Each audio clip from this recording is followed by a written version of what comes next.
आप में से बहुत सारे लोगों ने हवाई यात्रा जरूर की होगी अपने जीवन में कभी ना कभी, और हवाई जहाज के उड़ान भरते समय पायलट यात्रियों का स्वागत करते हुए अपना और चालक दल के सदस्यों का आपसे परिचय कराते हैं।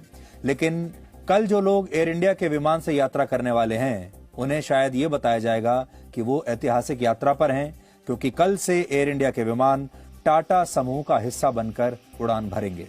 आज ही भारत सरकार ने एयर इंडिया को पूरी तरह से टाटा कंपनी के हवाले कर दिया है, और अभी तक एयर इंडिया एक सरकारी कंपनी हुआ करती थी, सरकारी एयरलाइन थी, जिसे केंद्र सरकार ने पिछले साल अक्टूबर के महीने में टाटा सन्स को बेच दिया था। ये प्रक्रिया बहुत पहले से चल रही थी और अब जाकर ये पूरी हुई है।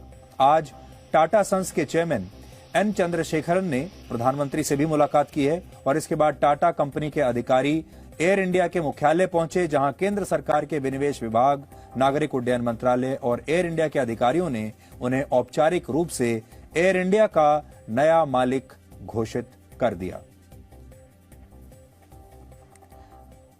वैसे एयर इंडिया की ये टाटा समूह में एक तरीके से घर वापसी है, और इसकी शुरुआत 89 साल पहले वर्ष 1932 में हुई थी। उस समय उद्योगपति जहांगीर रतन जी दादाभाई टाटा, जिन्हें जेआरडी टाटा कहा जाता है, उन्होंने ही एयर इंडिया की स्थापना की थी। और तब इसका नाम एयर इंडिया नहीं था, तब इसे टाटा एयरलाइंस कहा जाता था। और दूसरे विश्व युद्ध के बाद जब विमान सेवाओं को दुनिया में फिर से बहाल किया गया, तब 29 जुलाई 1946 को Tata airlines public limited company बन गई और उसका नाम बदलकर एयर इंडिया लिमिटेड रख दिया गया।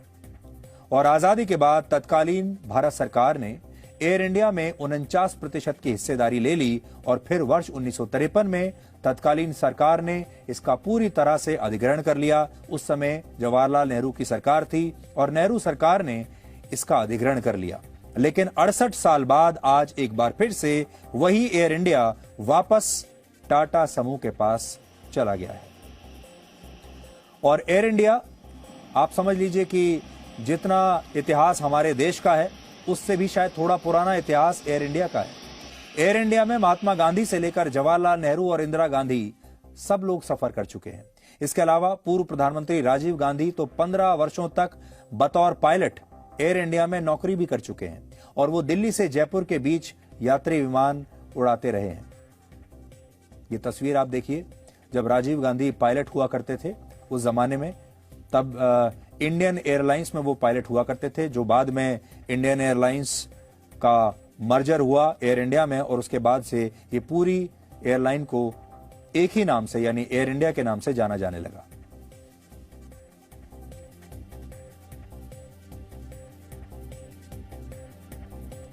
तो कुछ पुरानी तस्वीरें आज हम आपको दिखा रहे हैं, जेआरडी टाटा और एयर इंडिया का जो रिश्ता है वो कितना पुराना है। और आज एक तरह से एयर इंडिया वापस अपने घर पहुंचा है, ये एक तरीके से उनकी घर वापसी है।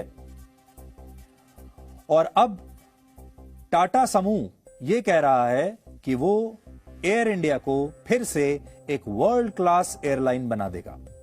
अब बड़ा सवाल ये होगा कि अगर टाटा ने एयर इंडिया को फिर से एक वर्ल्ड क्लास एयरलाइन बना दिया और वापस इसे प्रॉफिट में वो लोग ले गए, तो इससे यह साबित हो जाएगा कि सरकार के काम काज करने में ही कोई कमी रह गई, और इस तरह के प्रोजेक्ट से भारत सरकार को दूर रहना चाहिए।